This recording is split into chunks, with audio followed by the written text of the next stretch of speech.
મિત્રો, હું Shardul Thakar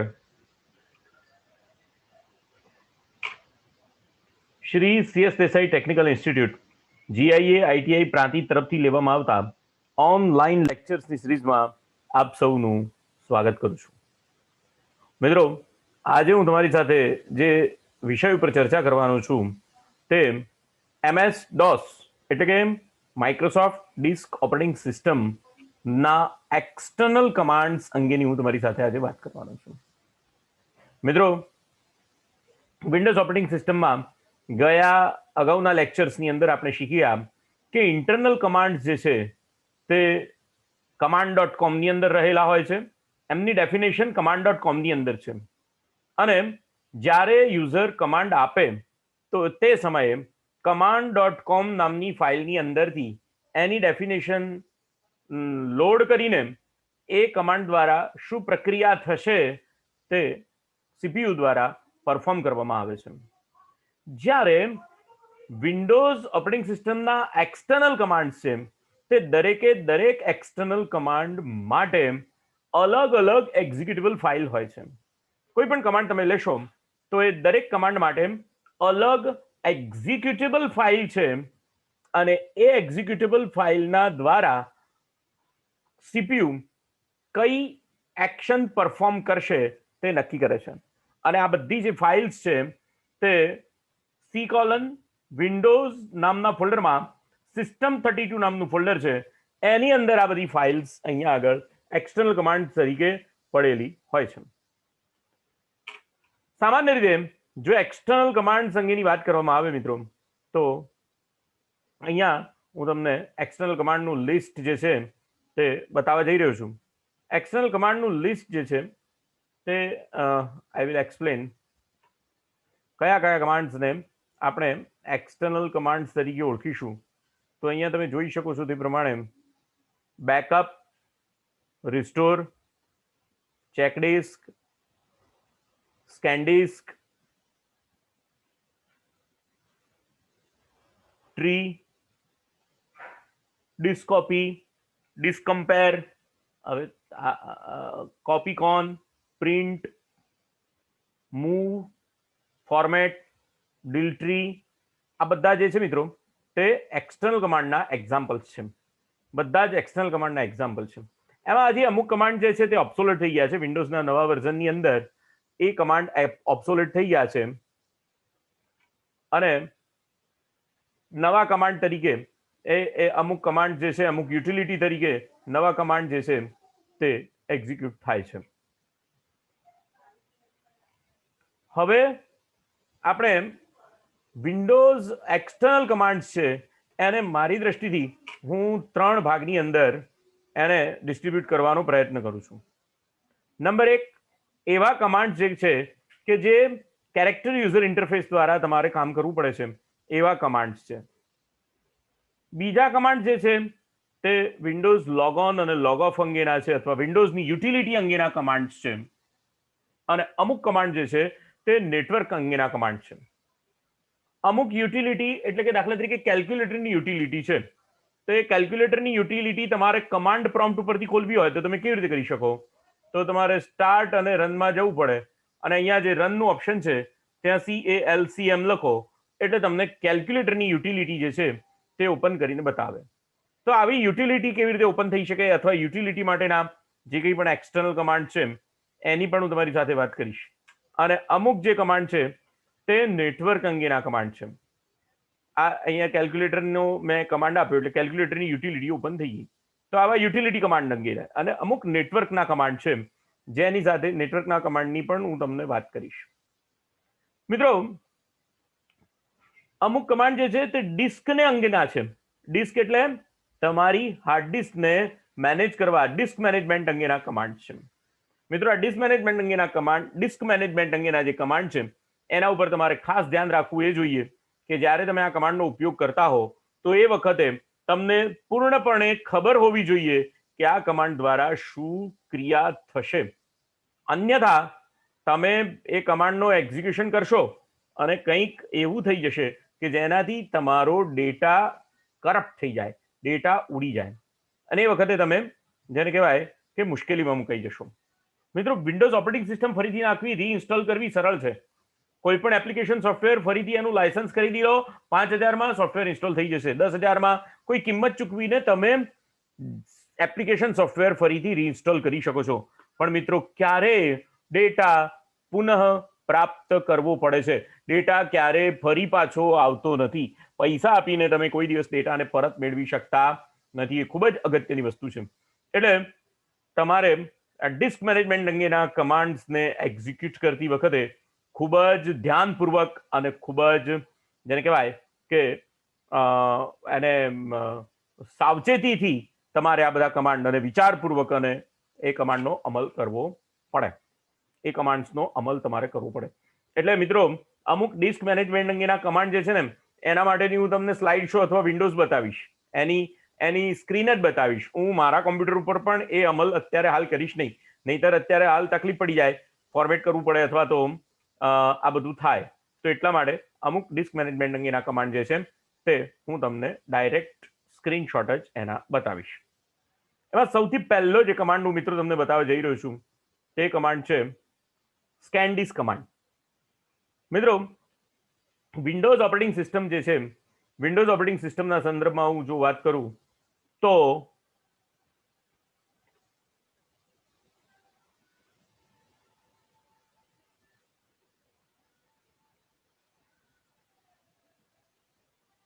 Windows operating સિસ્ટમના સંદર્ભમાં વાત કરું તો સ્કેનડિસ્ક કમાન્ડ અને ચેકડિસ્ક કમાન્ડ બંનેને મર્જ કરી દેવામાં આવે છે. પણ પહેલા જ્યારે વિન્ડોઝ 6.2 અથવા 6.3 અથવા 7 હતું ત્યારે આ સ્કેનડિસ્ક કમાન્ડ જે છે તે ખૂબ જ ઉપયોગી હતો. સ્કેનડિસ્ક કમાન્ડ શું થાય અથવા સ્કેનડિસ્ક કમાન્ડ દ્વારા શું થાય એના માટેનો સ્ક્રીનશોટ અહીંયા તમને બતાવું છું. આ સ્કેનડિસ્ક કમાન્ડ જે છે તે શું કરશે તો સ્કેનડિસ્ક કમાન્ડ દ્વારા તમારા હાર્ડ ડિસ્ક જે છે તમારી, એ હાર્ડ ડિસ્કની સરફેસ, એના ટ્રેક્સ, એના સેક્ટર્સ, આ બધી જ વસ્તુઓને એ પોતે સ્કેન કરશે અને ત્યારબાદ એની અંદરથી કોઈ બેડ સેક્ટર હશે તો તે બેડ સેક્ટર્સની અંદરથી ડેટાની રિકવરીનું કામ પણ આ કમાન્ડ કરે છે. સ્કેનડિસ્ક કમાન્ડનો ઉપયોગ બહુ જ ખાસ ધ્યાન આપજો, ડેટા રિકવરીનું કાર્ય કરે છે. ડેટા રિકવરી કેવી રીતે? તો ડેટા રિકવરી ટ્રેક અને સેક્ટરની અંદરથી જે સેક્ટર્સ બેડ સેક્ટર તરીકે એને એલોકેટ થઈ ગયા હોય, જે સેક્ટર્સને બેડ સેક્ટર તરીકે એને માર્કઅપ કરી દીધા હોય, તે બેડ સેક્ટરની અંદરથી ડેટા રિકવરીનું કામ આ સ્કેનડિસ્ક કમાન્ડ દ્વારા કરવામાં આવતું હતું. પણ મૂળભૂત રીતે આ કમાન્ડ જે છે તે DOS 6.2 અને DOS 7 નો હતો. પણ અત્યારના જે વિન્ડોઝના વર્ઝન છે એની અંદર આ કમાન્ડ જે છે તે ચેકડિસ્ક સાથે મર્જ કરી દેવામાં આવ્યું છે. જો હું તમને એનો સ્ક્રીનશોટ બતાવું, જો આ કમાન્ડનો સ્ક્રીનશોટ હું તમને બતાવું તો એની અંદર એક પ્રોગ્રેસ બાર છે અને આ કમાન્ડ જે છે એ કયા ટાસ્કને પરફોર્મ કરે છે એનો અહીંયા તમે રિવ્યુ જોઈ શકો છો. પહેલા મીડિયા ડિસ્ક્રિપ્શન, પછી તે ફાઇલ એલોકેશન ટેબલને ચેક કરશે, ત્યારબાદ ડિરેક્ટરી સ્ટ્રક્ચરને ચેક કરશે. ડિરેક્ટરી સ્ટ્રક્ચર બધા માટે પ્રોગ્રેસ બાર આપેલો છે. ફાઇલ સિસ્ટમને ચેક કરશે, ફ્રી સ્પેસ કેટલી છે તમારા હાર્ડ ડિસ્ક ઉપર એને ચેક કરશે અને પછી સરફેસ એરિયા સ્કેન કરશે અને એની અંદરથી અને સરફેસ એરિયા સ્કેન કરે એ વખતે બેડ સેક્ટર્સ જે માર્કઅપ થયેલા હોય એની અંદરથી ડેટા રિકવરીનું કામ કરશે. અત્યારે આ જે કમાન્ડ છે તે ચેકડિસ્કની સાથે મર્જઅપ કરી દેવામાં આવે છે, કોપઅપ કરી દેવામાં આવેલો છે. તો મિત્રો, ચેકડિસ્ક કમાન્ડ શું કરશે એની પણ આપણે ફરી એક વખત વાત કરીએ. મિત્રો, તમને ખ્યાલ હશે કે જ્યારે આપણે વિન્ડોઝ ઓપરેટિંગ સિસ્ટમમાં કોમ્પ્યુટરમાં લાઇટ જતી રહે અથવા પાવર કટ ઓફ અચાનક થઈ જાય એ વખતે તમારું કોમ્પ્યુટર ચાલુ થાય, રીબૂટ થાય, એ વખતે સૌથી પહેલા આ ચેકડિસ્ક કમાન્ડ તમારી જે હાર્ડ ડિસ્ક છે એને ચેક કરવાનું કામ કરે છે. હાર્ડ ડિસ્ક જે છે તેને ચેક કરે છે. એટલે કે હાર્ડ ડિસ્ક ઉપર જે કંઈ પણ બેડ સેક્ટર છે અથવા તો એના જે ક્લસ્ટર્સ છે એ ક્લસ્ટર્સની અંદર ડેટા રિકવર કેવી રીતે થાય એ જોવાનું કામ જે છે તે આ ચેકડિસ્ક નામનો જે કમાન્ડ છે તે મિત્રો કરે છે. હું એનો તમને સ્ક્રીનશોટ બતાવું અહીંયા.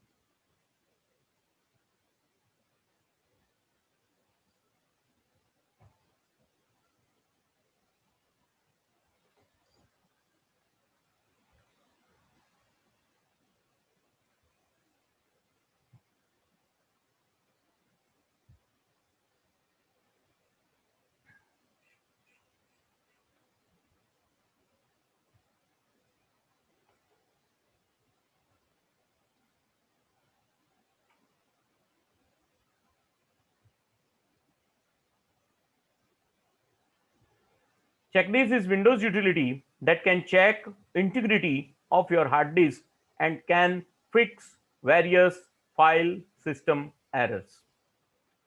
એટલે ફાઇલ સિસ્ટમને લગતી જે એરર્સ છે એને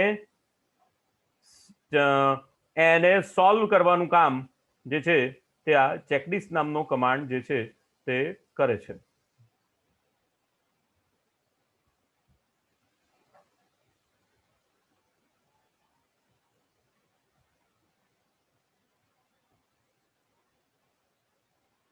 ચેકલિસ્ટ કમાન્ડની યુટિલિટી જ્યારે તમે ચાલુ કરો ચેકલિસ્ટ કમાન્ડની યુટિલિટી જ્યારે તમે ચાલુ કરો ત્યારે એ યુટિલિટીનો સ્ક્રીનશોટ તમને અહીંયા આગળ આ રીતે મળે છે.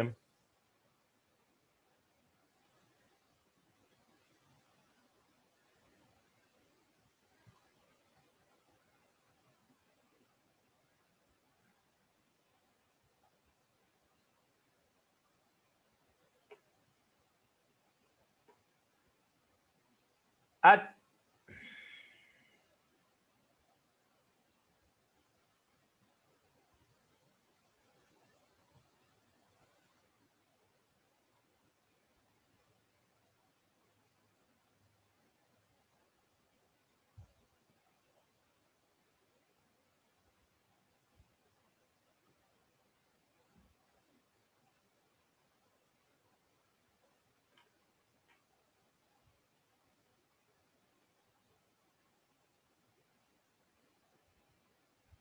અહીંયા તમે જે જોઈ શકો છો, અહીંયા આ સ્ક્રીન ઉપર તમે જે જોઈ શકો છો તે ચેકલિસ્ટ યુટિલિટીનો સ્ક્રીનશોટ છે. Checklist utility automatically fix the system error, scan for an attempt recovery of bad sector. અને સાથે સાથે જ્યારે તમે જ્યારે વિન્ડોઝ ચાલુ હોય અને એની અંદરથી તમે ચેકલિસ્ટ કમાન્ડ રન કરો એ વખતે તમને ત્યાં આગળ આવી સ્ક્રીન દેખાશે. અને જ્યારે તમારું કોમ્પ્યુટર પાવર કટ ઓફ અચાનક થઈ જાય અને એ વખતે જ્યારે તમે ફરીથી આને રીબૂટ કરો એ વખતે તમારી હાર્ડ ડિસ્ક જે છે એને ફરીથી એ પોતે સ્કેન કરશે અને તમારી હાર્ડ ડિસ્કની અંદર જો કોઈ બેડ સેક્ટર હોય અને કોઈ ડિરેક્ટરી ચેઇનની અંદર કોઈ પ્રોબ્લેમ ઊભો થયો હોય, ફાઇલ સિસ્ટમમાં કોઈ પ્રોબ્લેમ ઊભો થયો હોય તો એને રિકવરી કરી આપવાનું કામ આ ચેકલિસ્ટ કમાન્ડ દ્વારા કરવામાં આવે છે. આ કમાન્ડ કેવી રીતે ઉપયોગમાં લેવાય છે? આ કમાન્ડને ઉપયોગમાં લેવા માટે કમાન્ડ પ્રોમ્પ્ટ પહેલા તો ખોલવાનું અને ત્યારબાદ ચેકડિસ્ક c:/f આવો કમાન્ડ તમે આપો. આપણે જોઈને અહીંયા આપીએ, આમ તો બીજું કંઈ ના કરે, ચેકલિસ્ટ જે છે તે ચેક જ કરે એટલે આપણે એને ઉપયોગમાં લઈ શકીશું, એનો વાંધો નથી.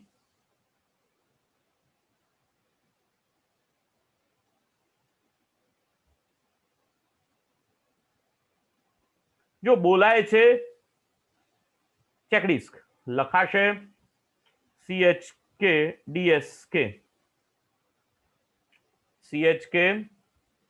લખાશે.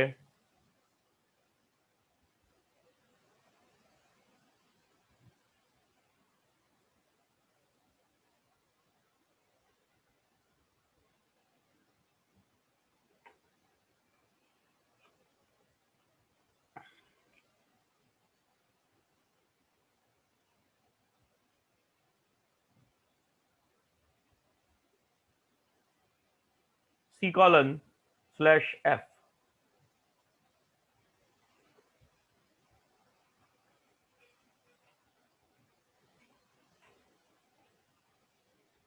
/f એટલે ફિક્સ કરો.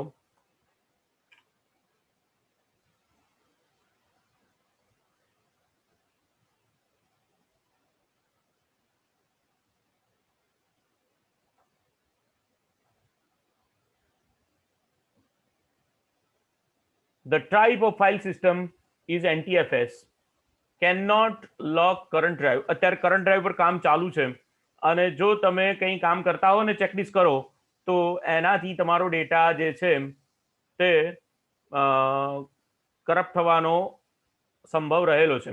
Checklist cannot run because the volume is used by the another process. Would you like to schedule this volume to be checked next time system restarts? તમે ચેક કરવા માંગો છો કે જ્યારે ફરીથી તમારું કોમ્પ્યુટર ચાલુ થાય તે વખતે, કારણ કે અત્યારે હાલ તમારું જે સી ડ્રાઈવ છે અથવા તો વોલ્યુમ છે તે બીજી કોઈ પ્રોસેસમાં રોકાયેલું છે, એટલે આપણે ચેકડિસ્ક અત્યારે કમાન્ડ એને અમલમાં લાવતા નથી. મેં તમને બતાવ્યો તેવો સ્ક્રીનશોટ ચેકડિસ્કનો તમને જોવા મળશે અને તમે તમારા કોમ્પ્યુટરની અંદરથી તમારા વોલ્યુમ લેબલની અંદરથી, અચ્છા, આ યુટિલિટી વિન્ડોઝની અંદર પણ આ રીતે દેખાય છે. કેવી રીતે? તો તમારે માય કોમ્પ્યુટરમાં જવાનું, એ પણ બતાવું તમને, એ પણ ઇઝી રહેશે. તમારે માય કોમ્પ્યુટરમાં જવાનું, માય કોમ્પ્યુટરમાં સી ડ્રાઈવ ઉપર રાઈટ ક્લિક કરવાનું,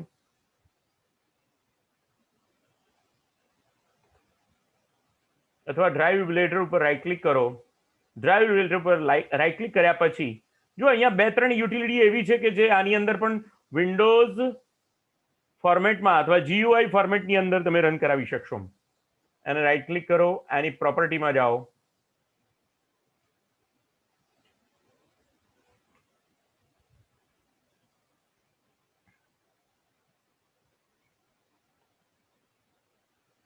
અને પ્રોપર્ટીની અંદર તમને ટૂલ્સ આપેલા છે. એની અંદર એરર ચેકિંગ એટલે ચેકડિસ્ક કમાન્ડ આવે, ડિફ્રેગમેન્ટેશન આગળ આપણે એની વાત કરવાના છીએ, અને બેકઅપ નાઉ એટલે આ ડ્રાઈવનો બેકઅપ તમારે લેવો હોય તો તે થઈ શકે. આ ટૂલ્સની અંદર આ 3 વસ્તુઓ તમે એનો ઉપયોગમાં લાવી શકો છો. Okay, fine.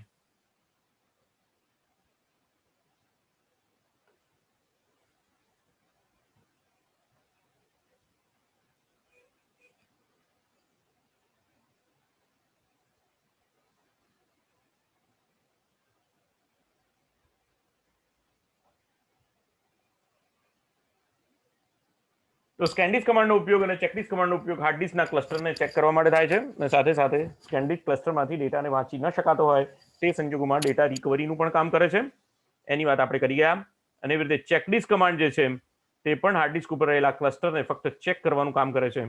Power cut off થતાની સાથે જો કોમ્પ્યુટર બંધ થઈ જાય, આ સંજોગોમાં કોમ્પ્યુટર યોગ્ય રીતે શટડાઉન થયું નથી અને તેથી જો કોઈ ક્લસ્ટર બગડી ગયું છે કે કેમ તે ચેક કરવાનું કામ આ ચેકડિસ્ક કમાન્ડ કરે છે. બીજો આગળનો અગત્યનો કમાન્ડની વાત કરીએ, ડિસ્ક પાર્ટ.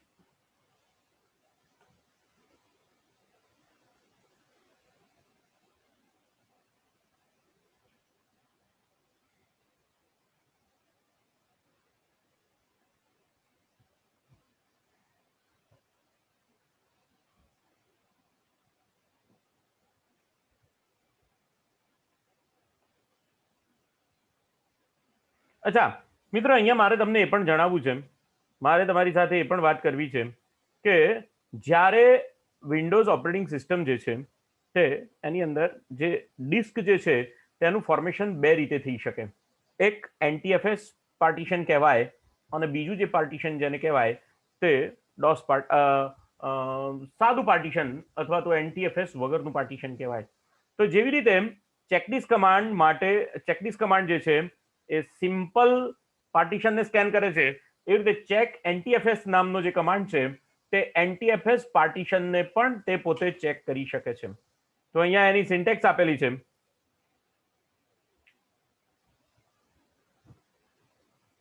અહીંયા ચેક NTFS નામના કમાન્ડની સિન્ટેક્સ આપેલી છે. કામ બંનેનું એક જ છે, પણ પેલું NTFS પાર્ટીશન જુદું છે એટલા માટે એ અલગ રીતે કામ કરે છે, અને સાદું પાર્ટીશન Win32 પાર્ટીશન જેને કહેવાય તે અલગ રીતે કામ કરે છે.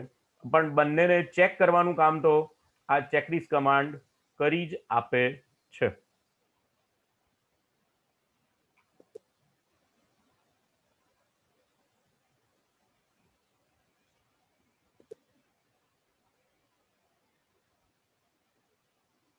ચેક NTFS વોલ્યુમ લેબલનું નામ /d.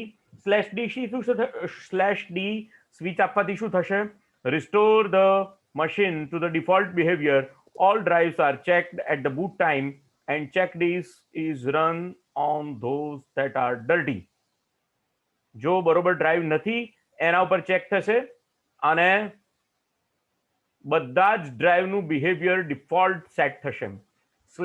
/x exclude the drive from default boot time check, એટલે જો તમારે કોઈ ડ્રાઈવને બુટ ટાઈમ વખતે ચેક ના કરાવડાવવું હોય તો એના માટે /x નામની સ્વિચ આપી અને તમે તમારા ડ્રાઈવને એક્સક્લુડ કરી શકો છો, એટલે કે એ લિસ્ટની અંદરથી બહાર કાઢી શકો છો. એ રીતે /c જે છે તે schedule a drive to be check at the boot time, તમે તમારા ડ્રાઈવ લેટરને ચેક કરાવવા માટે શેડ્યુલ કરી શકો છો. તો આ /c કમાન્ડનો આ NTFS check NTFS CHK NTFS નામનો કમાન્ડ છે, એની આ સિન્ટેક્સ છે. બીજી જે મારે તમારે વાત કરવાની છે, બીજી જે મારે તમારી સાથે વાત કરવાની છે તે છે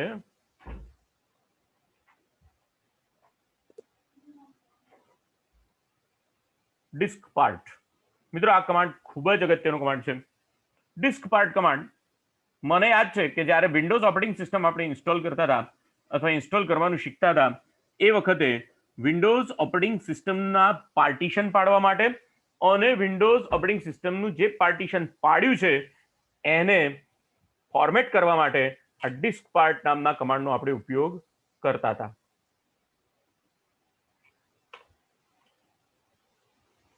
મિત્રો આ કમાન્ડ પણ હું તમને ડાયરેક્ટ કોમ્પ્યુટર પર એક્ઝિક્યુટ કરીને નહીં બતાવું, કારણ કે આ કમાન્ડના પણ હું તમને સ્ક્રીનશોટ તમને એક્સપ્લેન કરીને બતાવીશ. આ પણ એક પ્રકારની યુટિલિટી છે.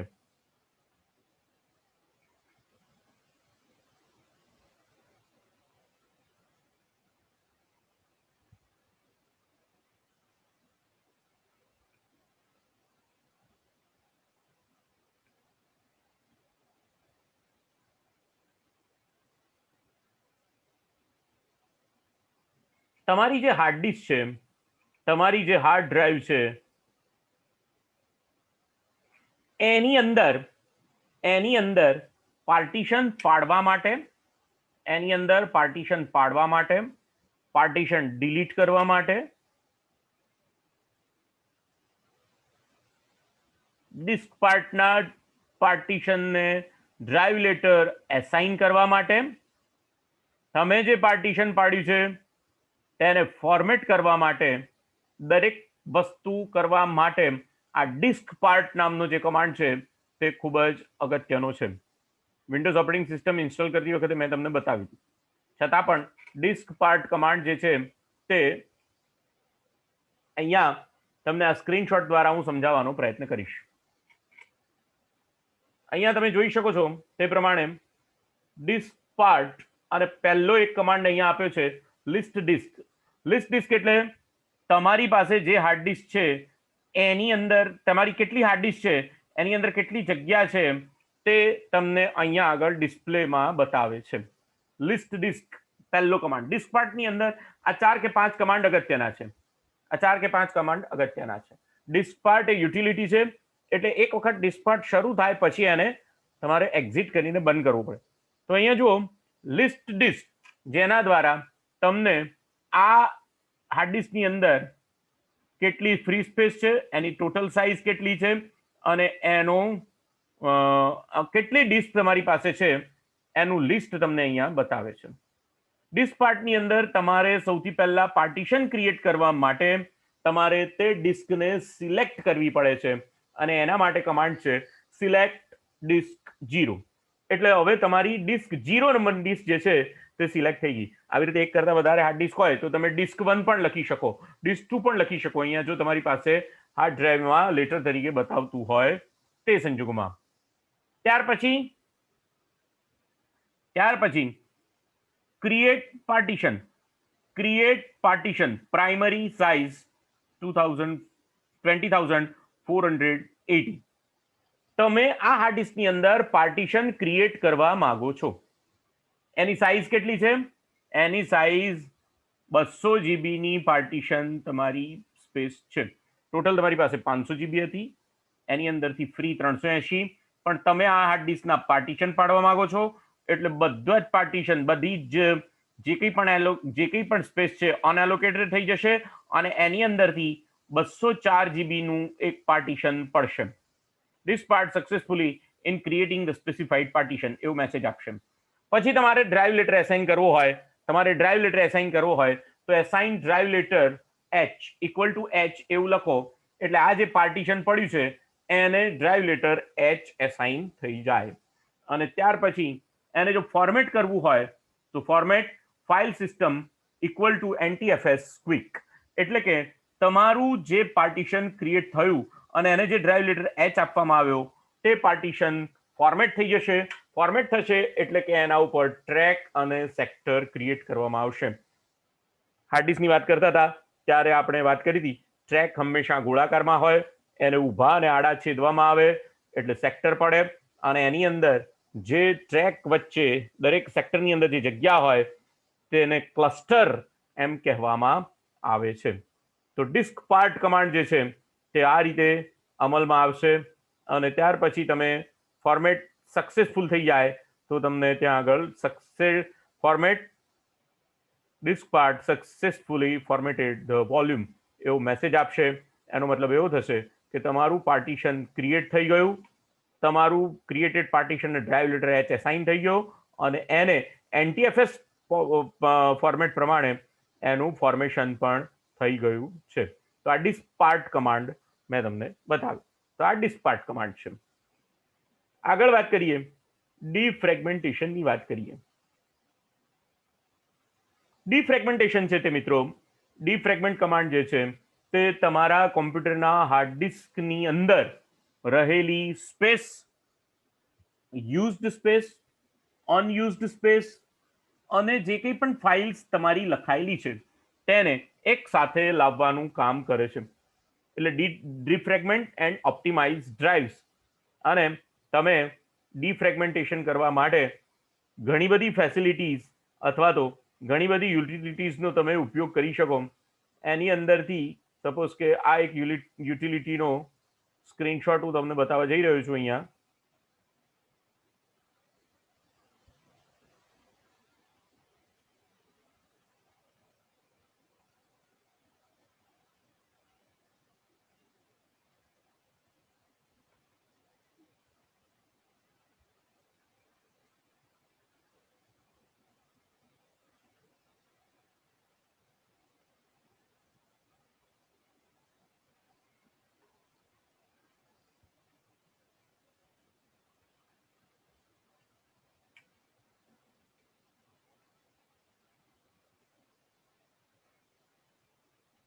આ સ્માર્ટ ડીફ્રેગમેન્ટેશન નામની યુટિલિટી છે. એની અંદર તમે જોઈ શકો છો તમારી હાર્ડ ડિસ્ક જે છે એની અંદર કલર્સના મેપિંગ આપેલા છે. શું થાય છે તો કલર્સના મેપિંગમાં સપોઝ એને બીજી એક ફિગર દ્વારા દર્શાવવા પ્રયત્ન કરીએ.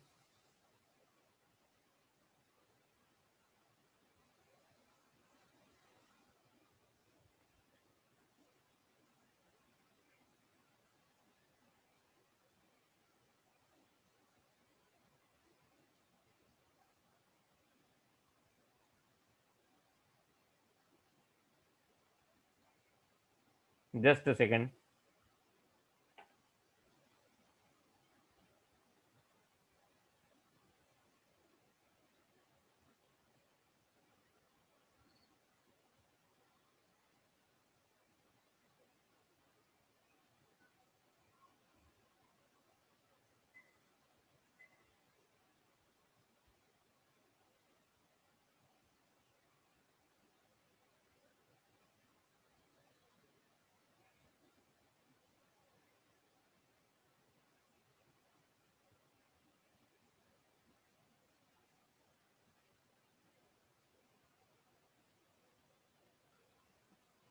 ડિસ્ક ફ્રેગમેન્ટેશનથી બે ફાયદા અગત્યના થાય છે. એક તો તમારા કોમ્પ્યુટરની ડિસ્કની સ્પીડ વધે છે. તમારા કોમ્પ્યુટરનું જે ડિસ્ક જે છે, હાર્ડ ડિસ્ક જે છે એની સ્પીડ વધે છે. શું શું કરવામાં આવે છે? ડિસ્કને એનાલાઇઝ કરવામાં આવે, ડિફ્રેગમેન્ટેશન કરવામાં આવે અને ફાઇલ્સ અને ફોલ્ડરને ઓપ્ટિમાઇઝ કરવામાં આવે. અને automatic defragmentation when PC is idle. જ્યારે તમે કામ ન કરતા હો એ વખતે ડિફ્રેગમેન્ટેશનનું કામ કરવામાં આવે. અને ડિફ્રેગમેન્ટેશન થઈ જાય પછી તમારા કોમ્પ્યુટરને શટડાઉન પણ કરવામાં આવે. આ જે છે તે ડિફ્રેગમેન્ટેશન દ્વારા કરવામાં આવતા કાર્યોની યાદી છે. તો ડિફ્રેગમેન્ટેશન એટલે શું, એને જરા ફરી એક વખત ડિટેલમાં સમજવાનો પ્રયત્ન કરીએ. ડિફ્રેગમેન્ટેશનની અંદર તમે અહીંયા જોઈ શકો છો તે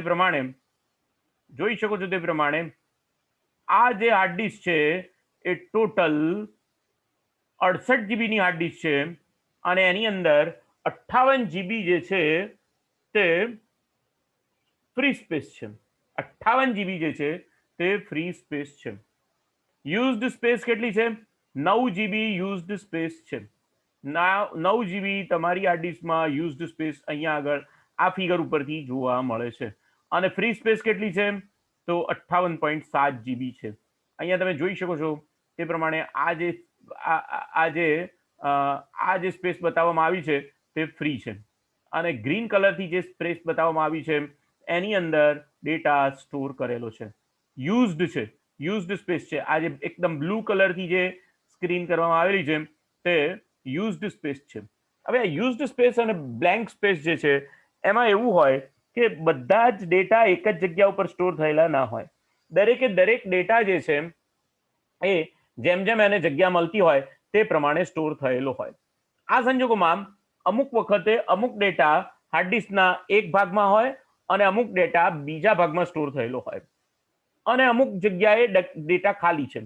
તો અમુક વખતે તો હાર્ડ ડિસ્કને જે છે તે વધારે ફાસ્ટ બનાવવા માટે જે ડેટા લિંકમાં છે એને એક સાથે લાવવો અને જે ડેટા ફ્રી સ્પેસ છે એને એક સાથે લાવવી, આ જે કાર્ય છે એને ડિફ્રેગમેન્ટેશન કહેવામાં આવે છે. તો ડિફ્રેગમેન્ટેશન દ્વારા તમારા કોમ્પ્યુટરની હાર્ડ ડિસ્કની કાર્યક્ષમતામાં હંમેશા વધારો થાય છે. જે સ્પેસ અનયુઝડ સ્પેસ છે એને એક સાથે લાવવામાં આવે છે અને જે યુઝડ સ્પેસ છે તે યુઝડ સ્પેસની અંદર પણ બધી ફાઇલ્સને એક સાથે સળંગ ડેટામાં સ્ટોર કરવાનો પ્રયત્ન જેને કહેવાય કે કરવામાં આવે છે. તો આ જે છે તે ડિફ્રેગમેન્ટેશનની પ્રક્રિયા છે. એના માટે તમારે કોઈ વધારાનો એફર્ટ કરવાનો નથી. તમને બતાવ્યું તે પ્રમાણે પેલા સી કોલમની અંદર રાઈટ ક્લિક કરી પ્રોપર્ટીમાં જવાનું અને ટૂલ્સમાંથી પણ તમને ડિફ્રેગમેન્ટેશનની યુટિલિટી વિન્ડોઝની પોતાની મળી રહેશે. એ જ રીતે બહારના સોફ્ટવેર બનાવનારા વ્યક્તિઓ પણ આવી રીતે ડિફ્રેગમેન્ટેશનની યુટિલિટી વાળા સોફ્ટવેર જે છે તે બનાવે છે અને તમે એનો ઉપયોગ કરીને પણ તમારા કોમ્પ્યુટરની હાર્ડ ડિસ્ક જે છે એને ડિફ્રેગમેન્ટ કરી શકો છો. તમારા કોમ્પ્યુટર હાર્ડ ડિસ્કને તમે ડિફ્રેગમેન્ટેશન કરી શકો છો. ઓકે, આગળની વાત કરીએ.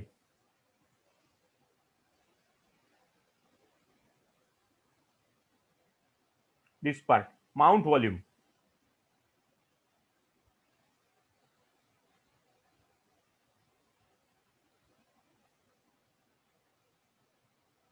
માઉન્ટ વોલ્યુમ કમાન્ડ જે છે,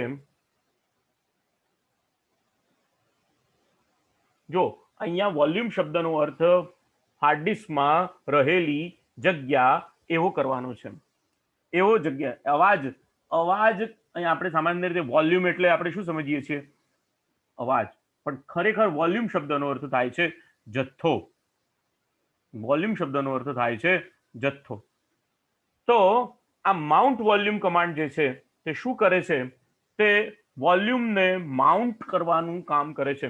એટલે કે તમારા હાર્ડ ડિસ્કની અંદર જેટલા પાર્ટીશન પાડેલા હોય તે તમામે તમામ પાર્ટીશનને ઓપરેટિંગ સિસ્ટમ સાથે માઉન્ટ કરવાનું આ વોલ્યુમ લેબલ અથવા તો વોલ્યુમ નામનો જે કમાન્ડ છે તે કામ કરે છે.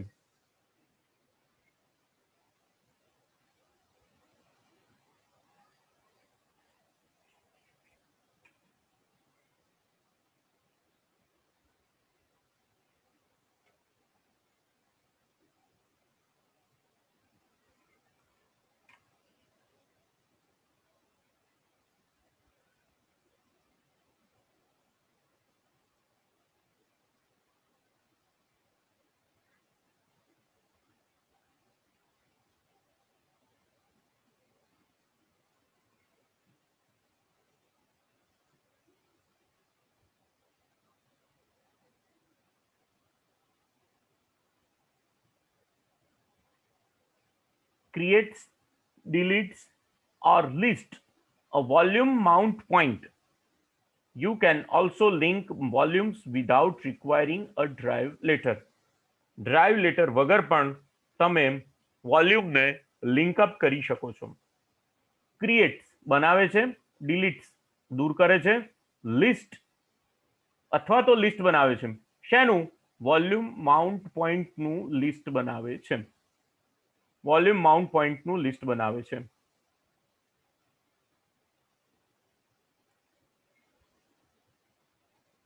કઈ રીતે કમાન્ડ આપી શકાય? માઉન્ટ વોલ્યુમ, પછી તમારે ડ્રાઈવ લેટર બતાવવું પડે, પછી પાથ અથવા તો વોલ્યુમનું નામ બતાવવું પડે. વોલ્યુમનું નામ શું છે? તો અત્યારે હાલ તમારો જે વોલ્યુમ છે અથવા તો હું જે હાર્ડ ડિસ્કમાં કામ કરું છું એનો વોલ્યુમનું નામ છે એસડીટી લિનોવો. તો specifies the volume name that is the target of the target of the mount point. The volume name uses the following syntax, where GUID is globally unique identifier. Volume GUID, the braces are required. Volume mount કરાવવો પડે એટલે કે આખો જે તમારી આખી જે hard disk જે છે એના તમામ પાર્ટીશન્સ, તમામ ક્લિક કરી એની પ્રોપર્ટી જોવાની અને ત્યાં આગળ તમને વોલ્યુમ માઉન્ટ કરાવવા માટેની યુટિલિટી GUI મોડમાં પ્રાપ્ત થાય છે. અને કેરેક્ટર યુઝર ઇન્ટરફેસની અંદર માઉન્ટ વોલ્યુમ જે છે તે આખો તમારો અલગ જ કમાન્ડ બતાવવામાં આવેલો છે કે જેના દ્વારા તમે વોલ્યુમના ડ્રાઈવ લેટર વગર પણ તમારા વોલ્યુમને માઉન્ટ કરાવી શકો છો. તમારા વોલ્યુમને માઉન્ટ કરાવી શકો છો.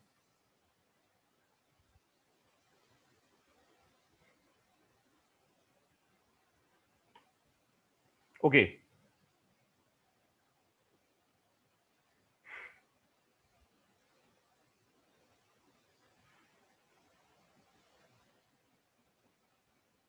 ફોર્મેટની વાત કરીએ આપણે. બીજો એક બહુ અગત્યનો કમાન્ડ છે મિત્રો. બે કમાન્ડ અગત્યના છે, એટ્રીબ અને એક્સ કોપી. એટ્રીબ અને એક્સ કોપી આ બંને કમાન્ડ વિશે હું તમને વાત કરીશ. એટ્રીબ શબ્દનો અર્થ થાય છે એટ્રીબ્યુટ. એટ્રીબ શબ્દનો અર્થ થાય છે એટ્રીબ્યુટ. અને એટ્રીબ્યુટ એટલે ગુણધર્મ. એટ્રીબ્યુટ શબ્દનો અર્થ થાય છે ગુણધર્મ. કોઈ પણ ફાઇલ અથવા ફોલ્ડર જે છે એ ફાઇલ અથવા ફોલ્ડરને તમે એટ્રીબ્યુટ એસાઇન કરી શકો છો અથવા તો એ એટ્રીબ્યુટને રિમૂવ કરી શકો છો.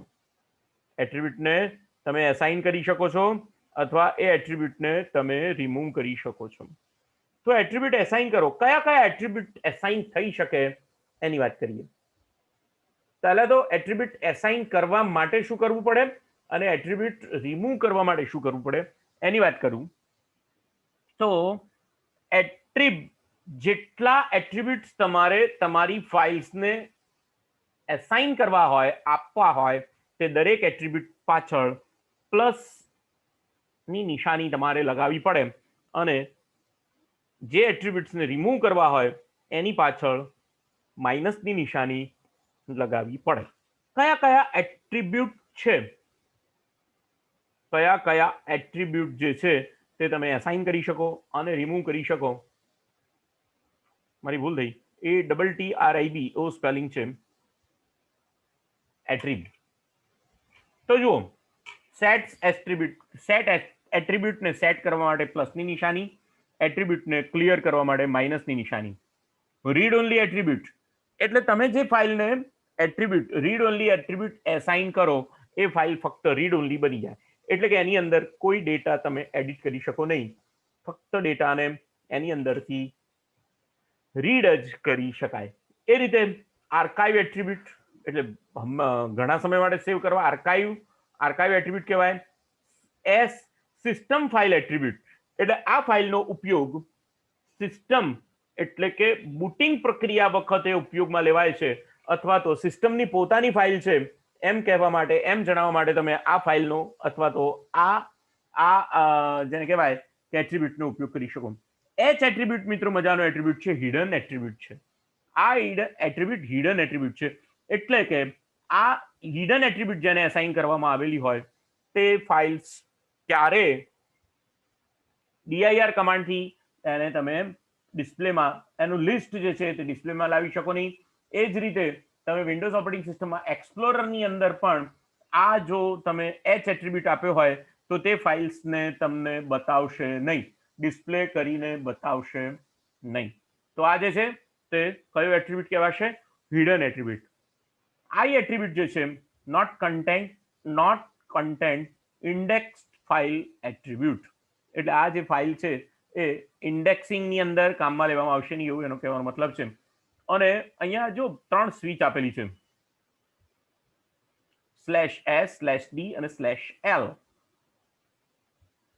/s એટલે મેં તમને પહેલા પણ વાત કરી હતી કે સબફોલ્ડર એની અંદર જેટલા સબફોલ્ડર હોય તે તમામ સબફોલ્ડરની અંદર આ પ્રક્રિયા કરવાની છે, એને /s કહેવામાં આવે. /d process folder as well, એટલે કે તમારા ફોલ્ડરને પણ તમારે આ કામ, ડિરેક્ટરીઝને પણ આ કામ તમારે કરાવવાનું છે. અને /l જે છે the work on the attribute of the symbolic link versus the target of the symbolic link. તમે એ લિંક દ્વારા જે તે ફાઇલને એટ્રીબ્યુટ આપવાના છો એવું અહીંયા દર્શાવો છો, ભલે તમે એ એટ્રીબ્યુટ લિંકને અસાઇન કરતા હો. મિત્રો અમુક વખતે તમે અહીંયા બહુ મજાની વાત એ છે કે જ્યારે તમે કોઈ પણ ફાઇલ જે છે અથવા તો તમારી પેન ડ્રાઈવ છે એને જ્યારે તમારે તમારા કોમ્પ્યુટરમાં ઇન્સર્ટ કરો અને કોઈ કોમ્પ્યુટરમાં નાખો, તમે ઇન્સર્ટ કરો એ વખતે અમુક વખતે ખૂબ વાયરસ હોય, તો એ વાયરસના સંજોગોમાં તમારા ડ્રાઈવની અંદર જે ફાઇલ્સ પડેલી છે એ બધાને હાઇડ કરી દેવામાં આવે, અને એ વખતે તમને આ એટ્રીબ્યુટ કમાન્ડ કામ લાગશે, જેનાથી તમે તે જે ફાઇલ હાઇડ કરી દેવામાં આવી છે એને અનહાઇડ કરીને તમે એને ઉપયોગમાં લઈ શકશો. અને એના માટે બહુ સરસ કમાન્ડ છે attrib -a, attrib -h અને attrib -r/s/d.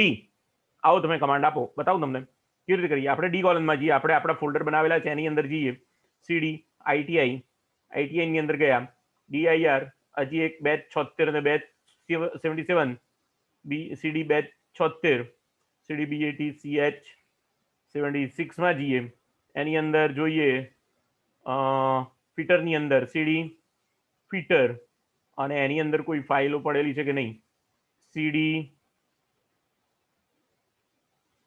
mrac નામના ફોલ્ડરમાં ગયા, cd:\mrac, અને એની અંદર જોઈએ કોઈ ફાઇલો પડેલી છે કે નહીં, કોઈ વાંધો નહીં, cd: કરીએ, dir dm ફોલ્ડરમાં પડેલી છે કે નહીં, cd dm માં જઈએ, કોઈ ફાઇલ્સ પડેલી નથી, cd:\etn એમાં કોઈ ફાઇલ્સ પડેલી છે કે નહીં જોઈ લઈએ, એમાં પણ કોઈ ફાઇલ નથી. કોપી કરીને લાવી દઈએ, વિન્ડોઝની અંદરથી આપણે ફાઇલો INI એક્સટેન્શન વાળી લાવી દઈએ. તો અહીંયા કમાન્ડ આપીએ કોપી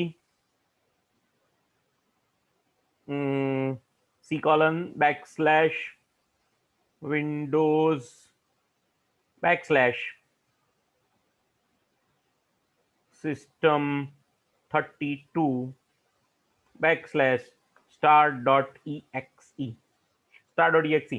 હવે જો મિત્રો અહીંયા હું ETN ફોલ્ડરમાં જ છું અને અહીંયા ETN ફોલ્ડરમાં જ મારે બધી ફાઇલો કોપી કરી દેવી છે, તો મારે ડેસ્ટિનેશન બતાવવાની જરૂર નથી.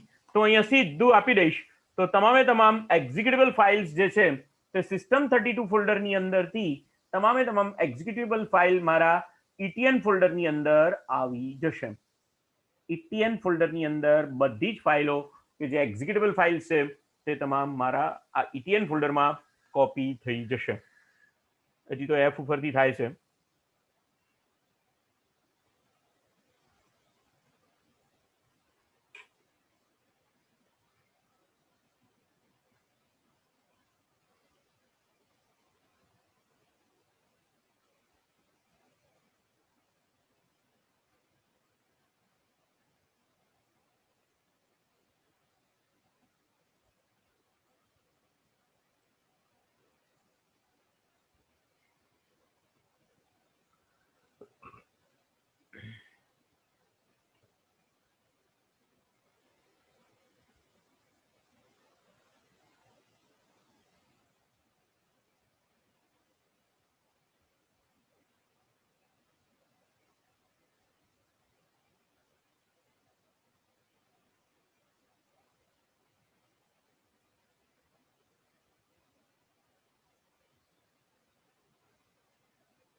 442 ફાઇલ કોપી થઈ, ઘણી બધી ફાઇલો આવી ગઈ.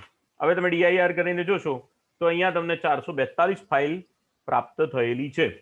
હવે તમારે આની અંદરથી બધી ફાઇલોને તમારે એટ્રીબ્યુટ આપી દેવો હોય તો તમે આપી શકો. Attrib plus H plus R plus S, પણ બધી જ તમામ ફાઇલ્સ. હવે અહીંયા જુઓ, તમારે એના માટે એક વખત સિન્ટેક્સ જોઈ લેવી પડે કે એટ્રીબમાં પહેલા તમારે એટ્રીબ્યુટ આપવાના છે કે પહેલા ડ્રાઈવ લેટર બતાવવાનો છે. મોટા ભાગે પહેલા ડ્રાઈવ લેટર બતાવવાનો આવે અને ત્યારબાદ તમારે એટ્રીબ્યુટ્સના જે તમારે આપવાના છે પ્લસ એચ પ્લસ માઇનસ કરવાના છે એ કરવા પડશે. એટ્રીબ, હા, ડ્રાઈવ લેટર ને પાથ ને બધું પછી બતાવવાનું છે. ઓકે, તો attrib plus H plus S plus R star dot star, એટલે મારી પાસે જેટલી ફાઇલ્સ છે એ તમામ ફાઇલ્સ એમ બતાવવા માટે અહીંયા મેં સ્ટાર ડોટ સ્ટાર મૂક્યું. હવે મારી પાસે જેટલી ફાઇલ્સ છે, જે 441 ફાઇલ, એ તમામ ફાઇલ્સને આ એટ્રીબ્યુટ જે છે તે એસાઇન કરી દેવામાં આવશે.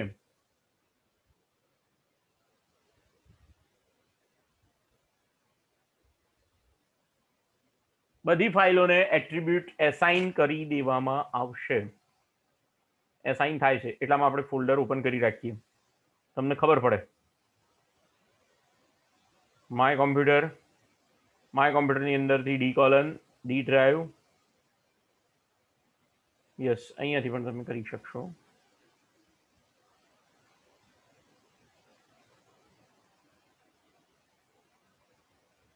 ડી ડ્રાઈવ અને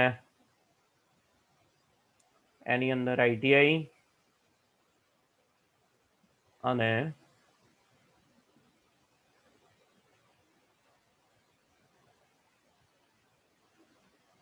એની અંદર બેચ 76 નામનું ફોલ્ડર.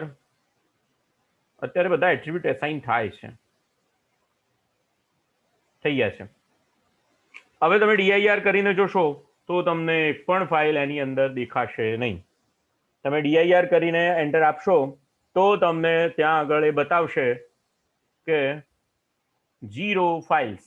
અત્યારે કોઈ જ ફાઇલ બતાવશે નહીં. ખરેખર ઘણી બધી ફાઇલ છે, પણ આ 442 ફાઇલ છે, 441 ફાઇલ છે, પણ એની અંદર તમે બધાને slash plus H plus S plus R attribute આપ્યો છે, એટલે એક પણ ફાઇલ ત્યાં આગળ બતાવશે નહીં. તમે અહીંયા 276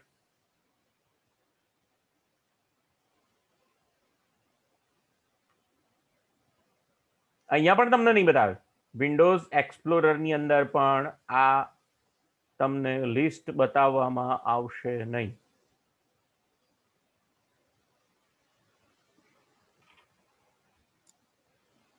બેચ 76 અને એની અંદર ETN નામનું ફોલ્ડર.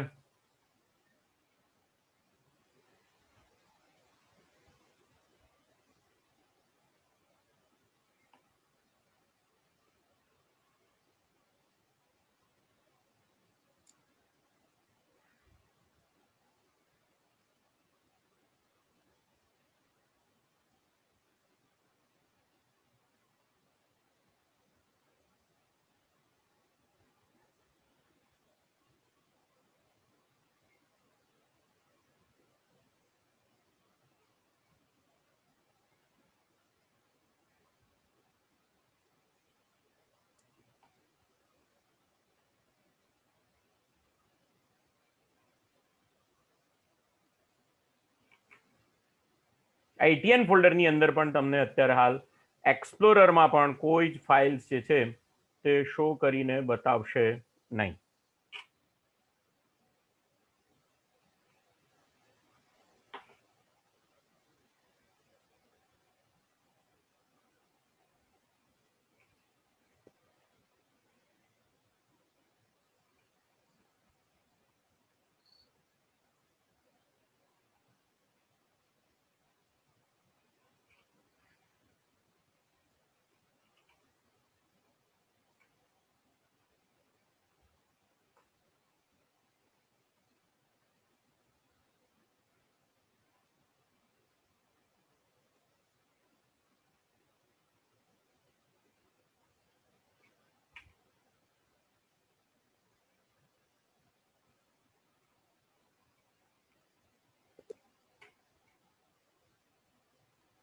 હા, તમારે એટ્રીબ્યુટ આપેલી ફાઇલ્સનું લિસ્ટ જોવું હોય તો તે attribute RIB star dot star એમ તમે લખો એટલે તમને બધી જ ફાઇલ્સનું લિસ્ટ પણ બતાવશે અને એને કયા કયા એટ્રીબ્યુટ આપેલા છે એ પણ તમને બાજુમાં બતાવશે.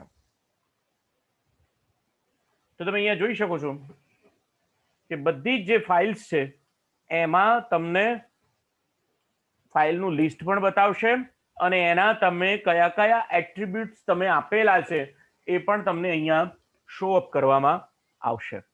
તો આ એટ્રીબ્યુટ કમાન્ડ દ્વારા એટ્રીબ્યુટ આપણે એસાઇન કર્યા એટ્રીબ્યુટ હવે આપણે પાછા ખેંચી લઈએ છીએ. તો એના માટે ફરી પાછો ATTRIB એટ્રીબ -H -R અને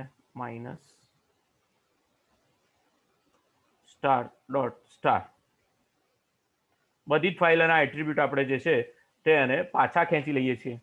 બધી ફાઇલોના એટ્રીબ્યુટ પાછા ખેંચાઈ ગયા એટલે તરત જ અહીંયા ફાઇલ્સનું તમામ ફાઇલ્સનું લિસ્ટ તમને અહીંયા તમે જોઈ શકો છો તે પ્રમાણે તમને જોવા મળશે. તો આ જે છે તે એટ્રીબ્યુટ કમાન્ડ દ્વારા તમે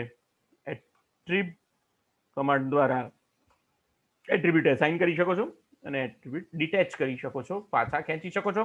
ખાસ કરીને આ યુટિલિટી એટ્રીબ કમાન્ડ જે છે એ વાયરસ વાળા કોમ્પ્યુટરની અંદર તમે તમારી પેન ડ્રાઈવ અથવા ડ્રાઈવ ભરાવો અને એ વખતે તમારી ફાઇલ્સ તમને જો ના દેખાતી હોય, ફોલ્ડર્સ ના દેખાતા હોય, આ વસ્તુ તમે ફોલ્ડર ઉપર પણ કરી શકો છો.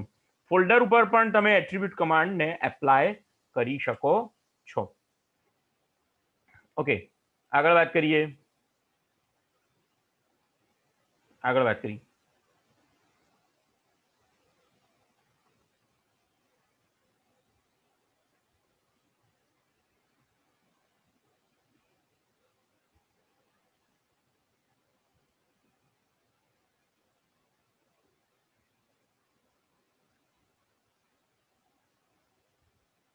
X copy. મિત્રો, આ એક્સ કોપી કમાન્ડ જે છે તે as it is folder to folder અને ફાઇલ ટુ ફાઇલ આખું સ્ટ્રક્ચર એક જગ્યાએથી બીજી જગ્યાએ કોપી કરવા માટે આ કમાન્ડનો ઉપયોગ કરી શકાય છે. આ કમાન્ડનો ઉપયોગ તમે ફાઇલ ટુ ફાઇલ આખું સ્ટ્રક્ચર એક જગ્યાએથી બીજી જગ્યાએ બીજા ફોલ્ડરમાં કોપી કરવા માટેનો ઉપયોગ કરી શકો છો. એક બીજો કમાન્ડ છે મિત્રો, મારે તમને બતાવવો છે, ટ્રી કમાન્ડ છે. તો જો અહીંયા ડી ડ્રાઈવનું ટ્રી કમાન્ડ લખીને આપશો એટલે ડી ડ્રાઈવનું આખું ટ્રી સ્ટ્રક્ચર કેવું છે એ તમને અહીંયા ટ્રી કમાન્ડ દ્વારા બતાવી દેવામાં આવશે. એનું ટ્રી સ્ટ્રક્ચર ફક્ત અને ફક્ત ફોલ્ડરના નામ જ આની અંદર આવશે. કેટલું મોટું ટ્રી સ્ટ્રક્ચર છે, કયા ફોલ્ડરમાં કયું ફોલ્ડર એમ છેક રૂટ લેવલ ઉપરથી છેક છેલ્લા લેવલ સુધી કયા કયા ફોલ્ડર્સ બનાવેલા છે તેનું આખું લિસ્ટ તમારે, એનું સ્ટ્રક્ચર તમારે જો જોવું હોય તો એના માટેનો આ કમાન્ડ છે, ટ્રી કમાન્ડ છે. એના દ્વારા તમે આખું ટ્રી સ્ટ્રક્ચર તમારા ડ્રાઈવનું જોઈ શકો છો.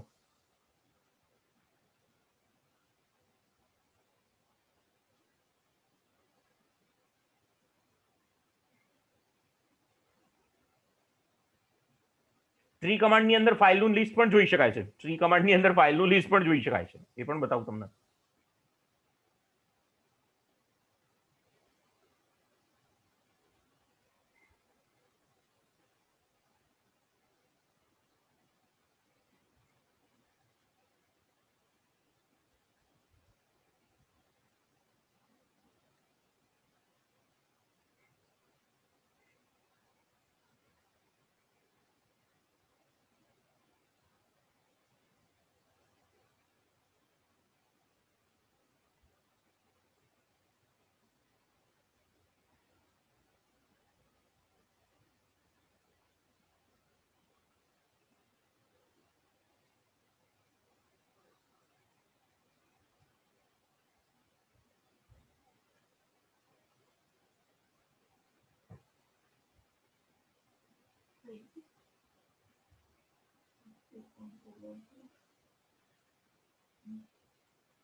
અહીંયા ક્યાંક આઈટીઆઈ નું ટ્રી સ્ટ્રક્ચર પણ અહીંયા પેલું જે આપણે ફોલ્ડર બનાવ્યા છે એ પણ ટ્રી સ્ટ્રક્ચરમાં બતાવ્યા તો હશે, પણ આ બધું ઉપર નીચે થાય છે એની અંદર કદાચ આપણને ખ્યાલ ન પણ આવે. તો એના માટે તમારે તમારા ફોલ્ડરનું ટ્રી સ્ટ્રક્ચર પણ તમે જોઈ શકો છો. બતાવું તમને આ અટકે એટલે બતાવું, આ પૂરું થાય એટલે બતાવું કેવી રીતે કામ થાય છે.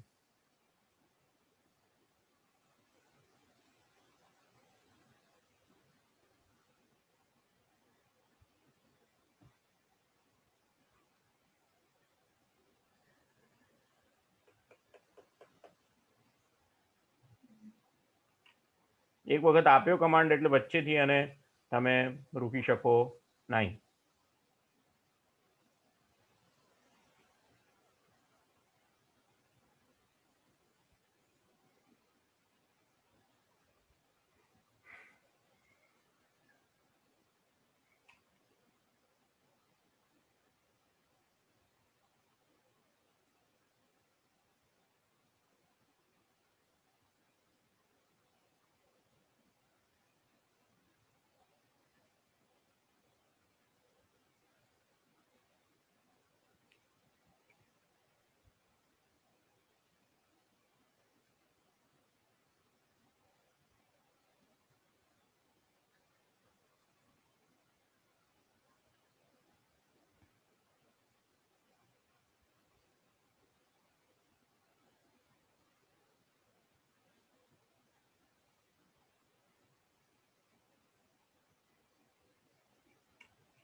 એક બીજી વિન્ડો ઓપન કરી લઈએ કમાન્ડની, એટલે કે કમાન્ડ પ્રોમ્પ્ટની, અને એની અંદર આપણું ટ્રી સ્ટ્રક્ચર કેવી રીતે દેખાય છે એનો જોવાનો પ્રયત્ન કરીએ. આ ક્યારે પૂરું થશે, એને આપણે વચ્ચેથી બંધ કરવું હોય તો પણ થઈ જશે.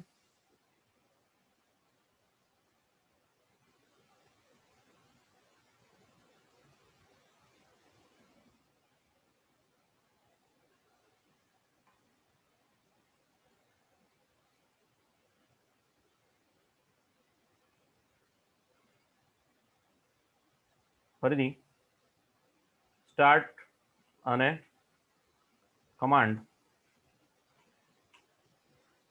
તમને કમાન્ડ વિન્ડો ઓપન કરી આપશે.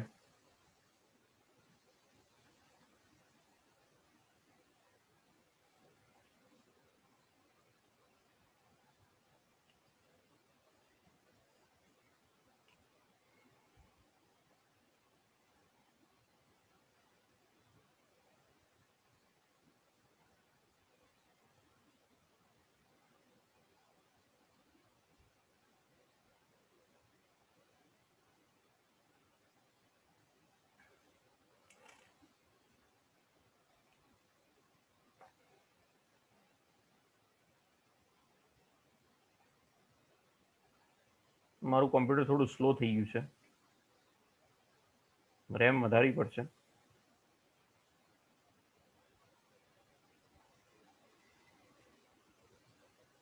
યસ, આપણે ડી કોલમમાં જતા રહીએ અને આ વિન્ડોને જરા એક વખત હું તમારા સામે ગોઠવી દઉં.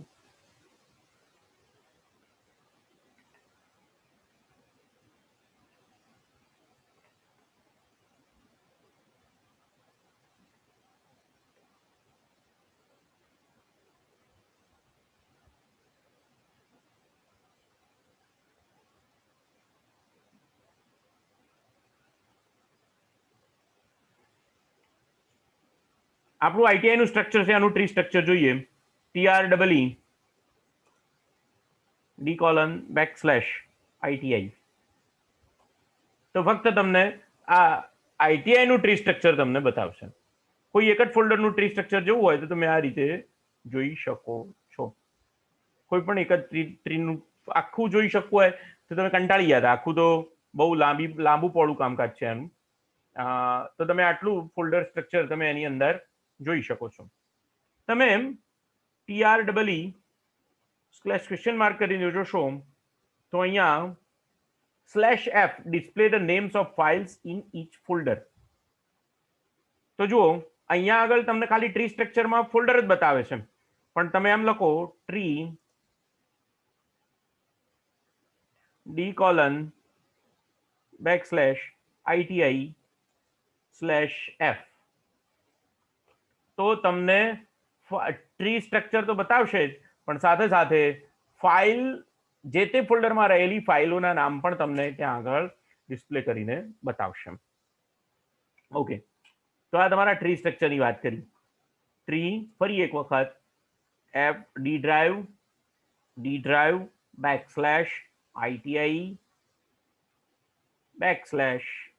/ITI તો ફક્ત ITI નું ટ્રી સ્ટ્રક્ચર તમને બતાવી દેશે, ડિસ્પ્લે કરી આપશે.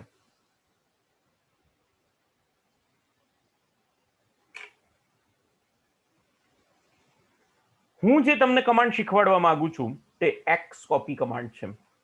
જેવી રીતે ITI નું આખું સ્ટ્રક્ચર આપણે ઊભું કર્યું છે, એવું ને એવું જ સ્ટ્રક્ચર આખું બીજા ફોલ્ડરમાં અથવા તો એના એ જ નામ સાથે કોઈ અલગ ડ્રાઈવમાં તમારે એને બનાવવું હોય તો તમે કેવી રીતે બનાવી શકો એની વાત મારે તમારી સાથે કરવાની છે. અને એને જે છે એ જે છે તે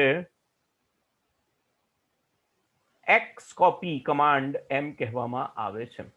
xcopy કમાન્ડ એમ કહેવામાં આવે છે. અહીંયા xcopy ની સિન્ટેક્સ હું તમને બતાવું.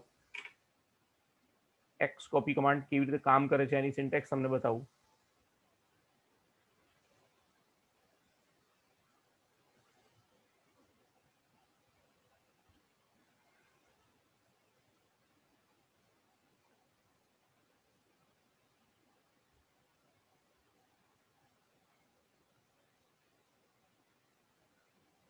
xcopy સોર્સ અને ડેસ્ટિનેશન.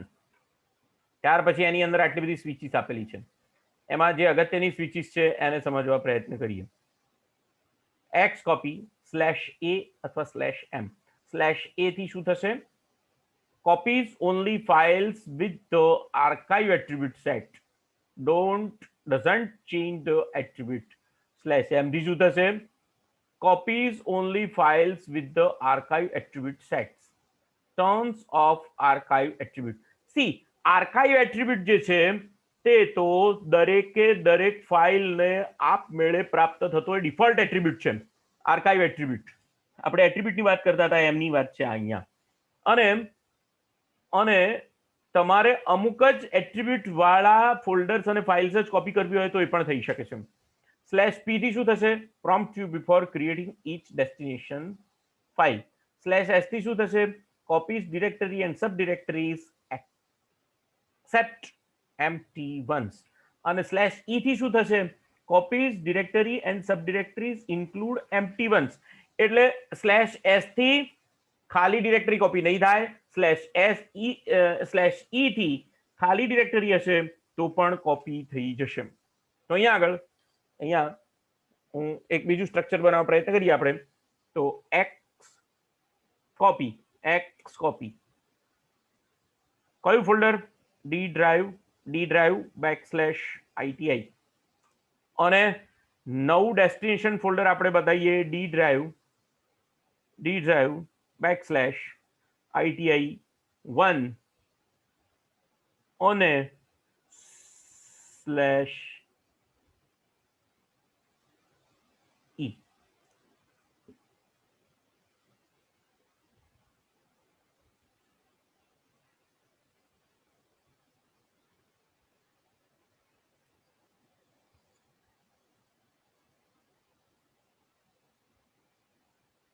જો આ કમાન્ડ આપવામાં શું ભૂલ થઈ છે મારી?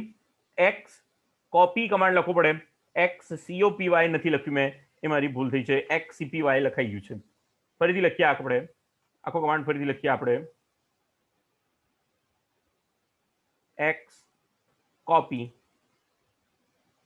xcopy ક્યાંથી કોપી કરવાનું છે? d:/ITI ની અંદરથી કોપી કરવાનું છે. ડેસ્ટિનેશન કયું બતાવવાનું છે? d:/ITI1 બતાવવાનું છે. અને બધા જ ફોલ્ડર્સ /e empty one સાથે ખાલી હોય તો પણ તમારે કોપી કરવાના છે. અને પછી હવે તમે આપો તો જોઈએ.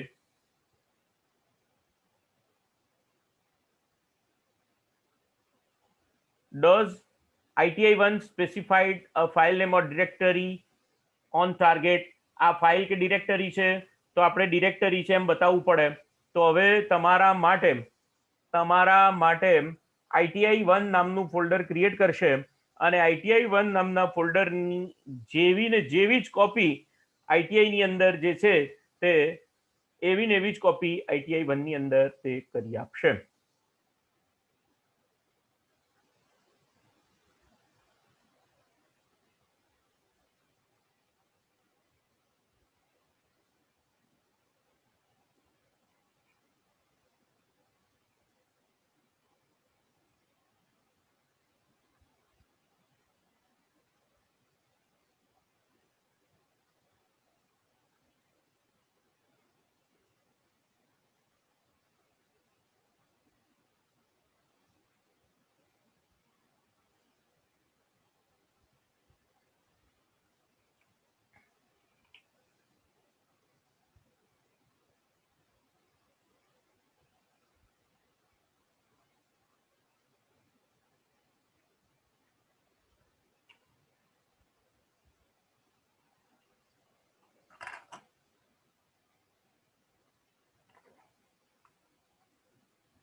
જો આમ તો અહીંયા તમે જોઈ શકો છો આઈટીઆઈ જેવી રીતે ફોલ્ડર હતું તેવી રીતે ITI1 નામનું ફોલ્ડર બનાવેલું છે અને આ ITI1 ફોલ્ડરની અંદર હજી કોપી કરવાનું ચાલુ છે નો ડાઉટ, પરંતુ ITI1 ફોલ્ડરની અંદર ફરી પાછા એણે 2 ફોલ્ડર બનાવ્યા છે, બેચ 76 અને બેચ 77. અત્યારે હાલ કયા ફોલ્ડરમાંથી ફાઇલ કોપી કરે છે એ અહીંયા બતાવે છે તમને.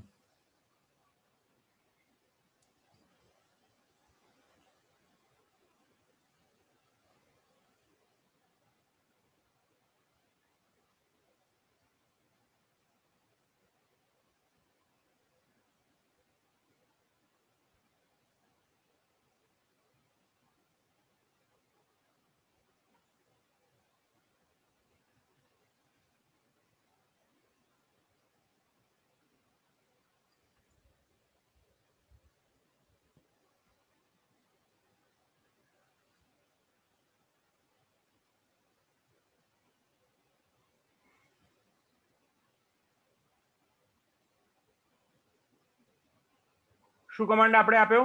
એક્સ કોપી કમાન્ડ તો આપ્યો, સાથે સાથે સોર્સ કયો આપ્યો? તો d:\ITI આપણો સોર્સ હતો. ડેસ્ટિનેશન શું આપ્યું? d:\ITI1 અને પછી કઈ સ્વિચ આપણે અંદર ઇન્ક્લુડ કરી? /e.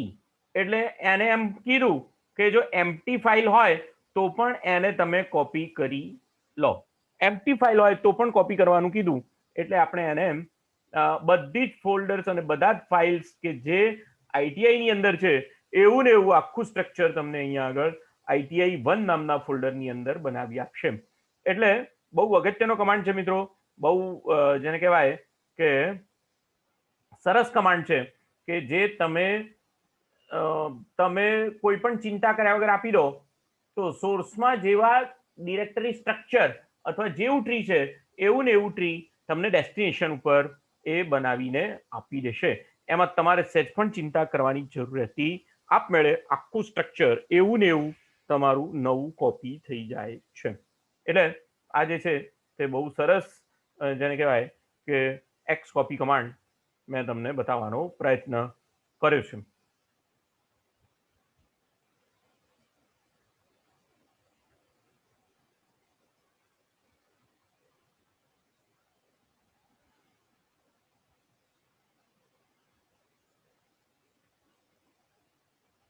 તો જો અહીંયા ફરી પાછું બેચ 76 બેચ 77 બંને તમારા ટ્રી સ્ટ્રક્ચર તૈયાર થઈ ગયા. અહીંયા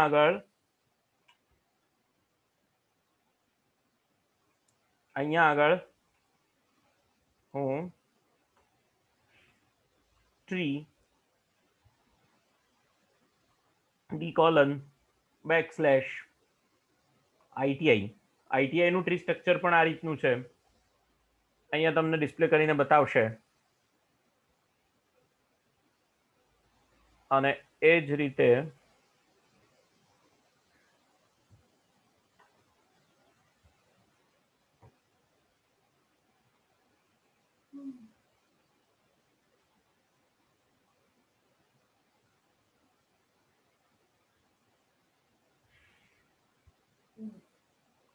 રીતે આઈટીઆઈ 1 નું ટ્રી સ્ટ્રક્ચર જે છે એ પણ તમને અહીંયા હું બતાવું. કેમ આટલું બધું સ્લો થઈ ગયું છે ખબર નથી પડતી, અતિશય સ્લો કહેવાય. યસ, આઈટીઆઈ નું ટ્રી સ્ટ્રક્ચર બતાવ્યું અને એ રીતે ટ્રી d:\\ITI 1. તો તમને અહીંયા આઈટીઆઈ નું અને આઈટીઆઈ 1 નું ટ્રી સ્ટ્રક્ચર બંને, એટલે બંને એવા એકના જેવું જ આખું ફોલ્ડરનું ટ્રી સ્ટ્રક્ચર તમને અહીંયા આગળ બનાવીને આપેલું છે. તો આ એક્સ કોપી કમાન્ડ જે છે કે જેના દ્વારા શું થાય એ મેં તમને બતાવવાનો પ્રયત્ન કર્યો છે. મિત્રો,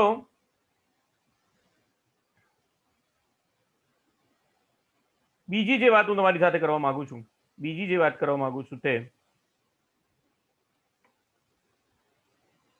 લોગ ઓન અને લોગ ઓફ. અહીંયાથી જે વિન્ડોઝની અંદરથી તમે જે લોગિન અને લોગ ઓફનું કામ કરો છો તે કામ તમે રન કમાન્ડ દ્વારા પણ લોગ ઓન અને લોગ ઓફ કમાન્ડથી તમે કરાવી શકો છો. શટડાઉન પણ તમે કરાવી શકો છો, લોગ ઓન અને લોગ ઓફ પણ કરાવી શકો છો, અને ચેન્જ લોગ ઓન એના માટે તમારી પાસે 3 કમાન્ડ છે.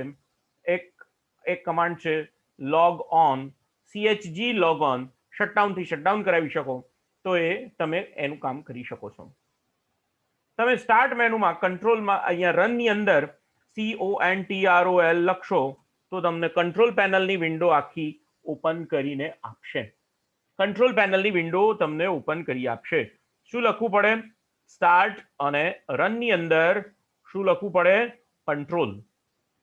તો જ્યારે તમારી પાસે વિન્ડોઝ બરોબર લોડ ના થયું હોય અને તમારી પાસે ફક્ત રન બટન આવતું હોય તો એ વખતે તમે એની અંદર આ કમાન્ડ લખીને કંટ્રોલ પેનલ ડાયરેક્ટ ઓપન કરી શકો છો.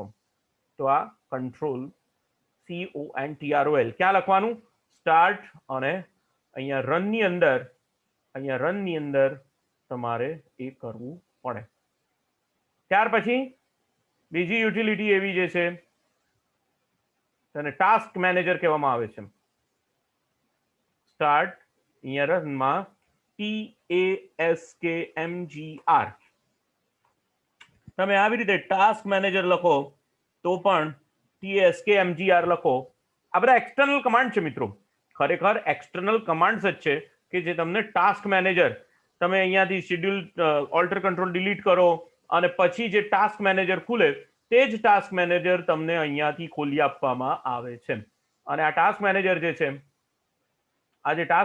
જે છે તે તમે કોઈ પ્રોસેસને કિલ કરવી હોય, કોઈ પ્રોસેસને એન્ડ કરવી હોય, કોઈ નવી પ્રોસેસ શરૂ કરવી હોય, કોઈ સર્વિસને તમારે એન્ડ કરવી હોય તો એ કામ તમે અહીંયા આગળ કરી શકો છો.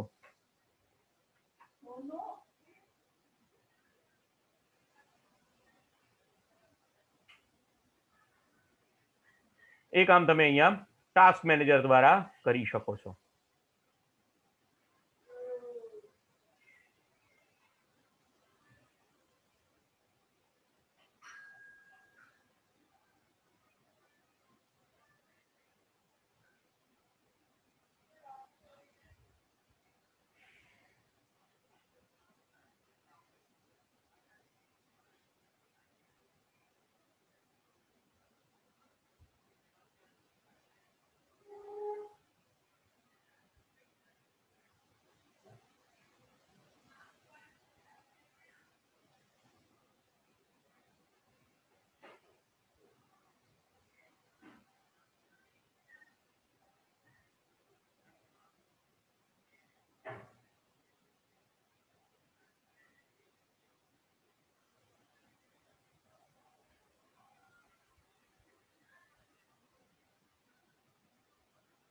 અહીંયા પણ ન્યૂ ટાસ્ક તમે આની અંદરથી રન કરી શકો છો, બરાબર છે. તો આ જે છે તે તમારું ટાસ્ક મેનેજરની વાત થઈ. પાથ વિશેના કમાન્ડની મેં તમને વાત સમજાવી હતી. અહીંયા પાથ પિંગ નામનો કમાન્ડ છે. આ જે કમાન્ડ છે એ મૂળભૂત રીતે TCP IP ઉપર આધારિત. Path ping is a TCP IP based utility command line that provide useful information about the network latency and the network loss at intermediate hoops between the source address and a destination address. મૂળભૂત રીતે આ નેટવર્કિંગનો command છે. મૂળભૂત રીતે આ નેટવર્કિંગનો command છે કે જેના દ્વારા નેટવર્કિંગ પણ કેવું, local area networking. Local area નેટવર્કિંગની અંદર તમે કોઈ અન્ય કોમ્પ્યુટરની અંદરથી કોઈ ડેટા જ્યારે લેતા હો અને એ વખતે એના આઈપી એડ્રેસના પાથને તમારે પિંગ કરવાનો હોય તો એ વખતે તમે આ કામ કરી શકો છો. બીજો એક કમાન્ડ છે મિત્રો ms config. ms config command બહુ સરસ યુટિલિટી છે કે જેના દ્વારા તમે તમારા વિન્ડોઝની સ્ટાર્ટઅપ ફાઇલ્સ અને સ્ટાર્ટઅપ સર્વિસને તમે જોઈ શકો છો, એને તમે રિવ્યુ કરી શકો છો, કેવી રીતે કામ કરે છે એ જોઈ શકો છો. કમાન્ડ કયો છે? ms config. Microsoft config configuration તમે જોઈ શકો છો. અહીંયા તમને એક વિન્ડો મળશે કે જેની અંદર જે સ્ટાર્ટઅપ ફાઇલ્સ કહેવાય તે તમામ સ્ટાર્ટઅપ ફાઇલ્સ અને એની અંદર લખેલા કમાન્ડ્સ જે છે એ તમને ત્યાં આગળ દેખાશે.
જો આ ms config દ્વારા તમારી નવી વિન્ડો ઓપન થશે કે જેની અંદર તમે તમારા નેક્સ્ટ બુટિંગને નક્કી કરી શકશો. Next booting, normal startup, diagnostic startup અને સિલેક્ટિવ સ્ટાર્ટઅપ. એની અંદર બૂટ, સર્વિસીસ, સ્ટાર્ટઅપ અને ટૂલ્સ તમને બતાવેલા છે. એમાં બૂટ જે છે કરંટ ઓએસ ડિફોલ્ટ ઓએસ છે વિન્ડોઝ સર્વર 2008. બીજી એક કરંટ ઓએસ ડિફોલ્ટ છે અને વિન્ડોઝ 8 છે એનું જે વર્ઝન છે તે અહીંયા બતાવેલું છે. કઈ કઈ સર્વિસ લોડ થાય છે તો કઈ કઈ સર્વિસ લોડ થયેલી છે અને કઈ કઈ સર્વિસ સ્ટોપ થયેલી છે એનું લિસ્ટ તમને આખું અહીંયા આગળ બતાવવામાં આવે છે. અને જો તમારે બધી જ સર્વિસ ડિસેબલ કરી દેવી હોય તો તમે બધી સર્વિસ ડિસેબલ કરી શકો છો. સ્ટાર્ટઅપ વખતે તમારું કોમ્પ્યુટર ચાલુ થાય એ વખતે કઈ કઈ આઈટમ જે છે તે લોડ થાય છે અને ક્યાંથી લોડ થાય છે એ અહીંયા આગળ તમને બતાવવાનો પ્રયત્ન કરવામાં આવેલો છે. તો આ જે છે અને ટૂલ્સ તરીકે તમે કયા કયા ટૂલ્સનું નામ અને તેનો ઉપયોગ તમે કરી શકશો એ તમને અહીંયા એક્સપ્લેન કરવામાં આવેલું છે. તો આ જે યુટિલિટી છે એનું નામ શું છે? આ યુટિલિટીનું નામ છે ms config. ms config utility અહીંયા તમે જોઈ શકો છો.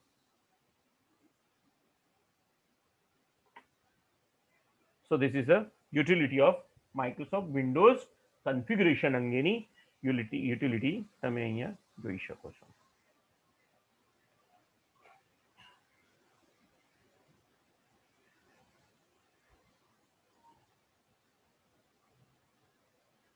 બીજી એક યુટિલિટી છે મિત્રો, બીજી એક વસ્તુ છે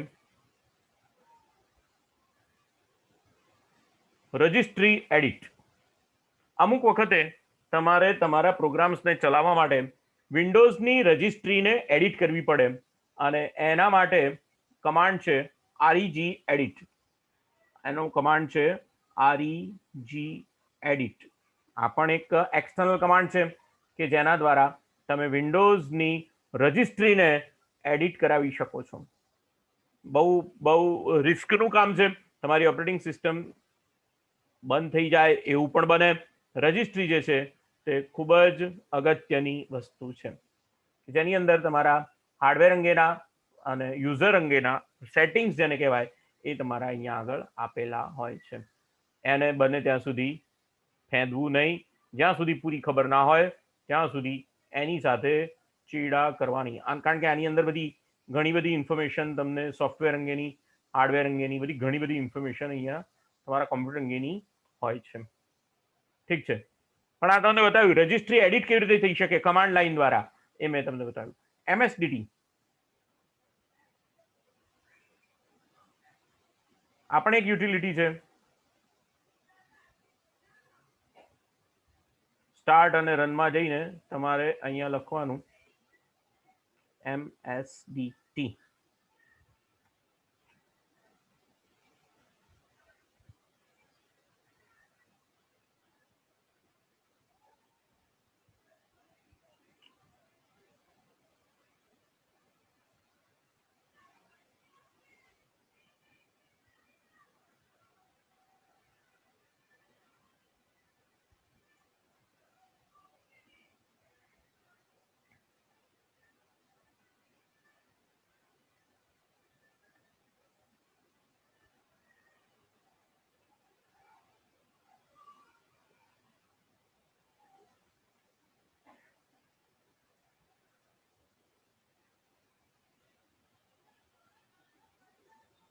Microsoft support and diagnostic tool તમને આપેલું છે. Enter the passkey provided by your support professionals. એને MSDT કહેવામાં આવે છે, માઇક્રોસોફ્ટ સપોર્ટ ડાયગ્નોસ્ટિક ટૂલ. જ્યારે તમે તમારા વિન્ડોઝ ઓપરેટિંગ સિસ્ટમની અંદર કંઈ પ્રોબ્લેમ ઉભો થાય તો તમે એને કોઈ એક પાસકી જે છે એ તમને વિન્ડોઝની વેબસાઇટ ઉપરથી મળે.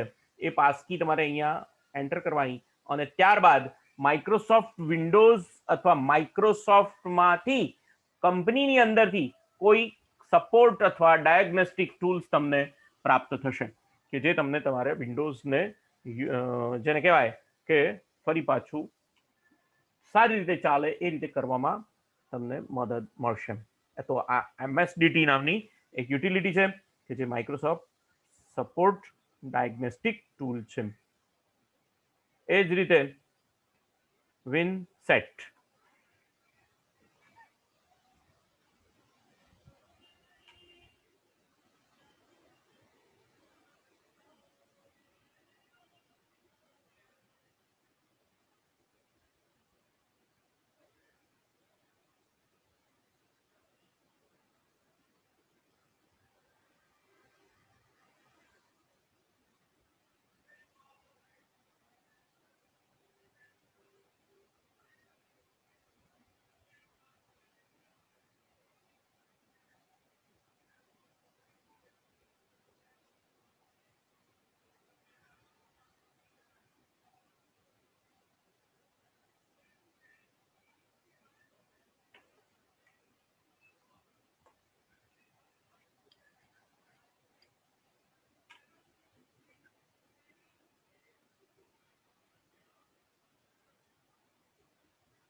વિન્ડોઝનું કયું વર્ઝન છે એ તમે અહીંયાથી જાણી શકો છો.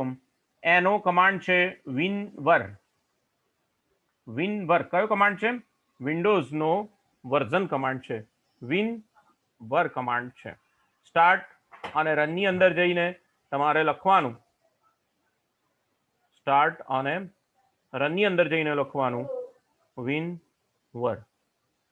તો વિન્ડોઝનું કયું વર્ઝન તમને ઉપયોગમાં તમે લો છો એના માટે તમને એપ્લેટ મળશે, જેની અંદર તમને ખબર પડશે કે તમે વિન્ડોઝનું કયું વર્ઝન ઉપયોગમાં લો છો.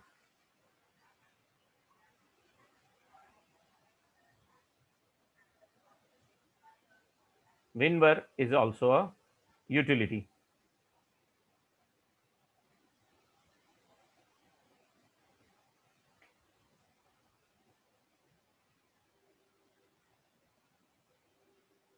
તો આ રીતે તમને એપ્લેટ જોવા મળશે. Windows version 6.1 build in service pack 1, Windows 7 ultimate. વિન્ડોઝનું કયું વર્ઝન અત્યારે આ લેપટોપમાં નાખેલું છે? વિન્ડોઝ 7 અલ્ટિમેટ નામનું વર્ઝન અહીંયા આગળ તમે નાખેલું છે. એ જ રીતે મિત્રો તમારે ઘણી બધી ફેસિલિટી છે. આ બહુ સારી ફેસિલિટી છે કે જે તમે ઉપયોગમાં લાવી શકો છો. માઇક્રોસોફ્ટ વિન્ડોઝની અંદર સ્ટાર્ટ મેનુમાં જે એસેસરીઝ તમે ઉપયોગમાં લો છો એ તમામ એસેસરી અહીંયા તમે કમાન્ડથી ઉપયોગમાં લાવી શકો છો. દાખલા તરીકે CALC કમાન્ડ લખો સ્ટાર્ટ રનમાં જઈને, સ્ટાર્ટ અને રનમાં જઈને લખો CALC, તો તમારા માટે શું શરૂ થશે? કેલ્ક્યુલેટર શરૂ થશે.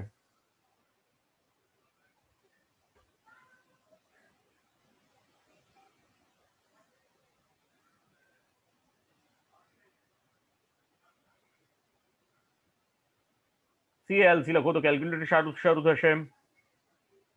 મેગ્નિફાયર, મેગ્નિફાય લખો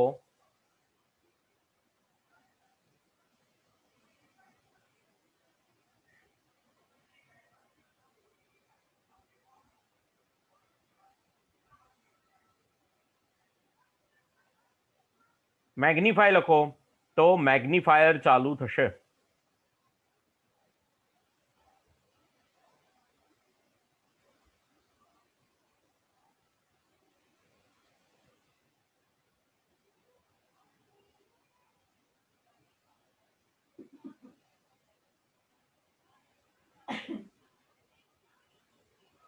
સ્ટાર્ટ અને અહીંયા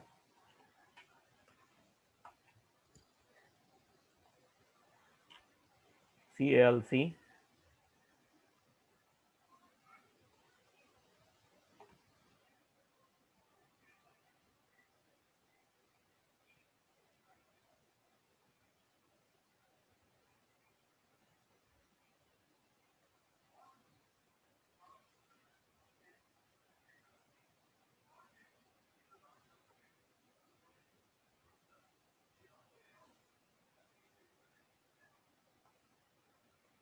ઘણો સમય થઈ ગયો છે.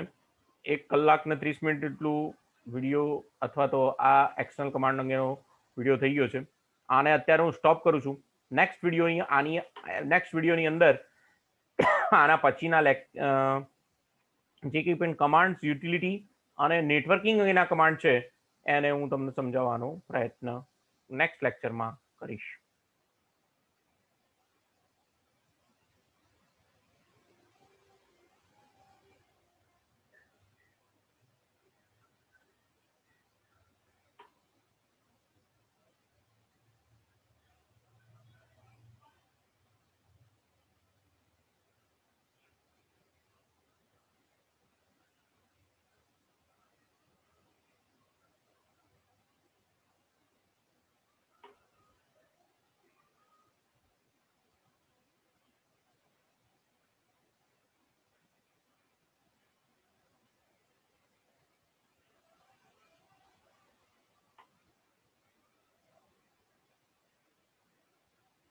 એટલું બધું તો શું એને એટલું બધું શું નડી ગયું છે આને? હેંગ તો સિસ્ટમ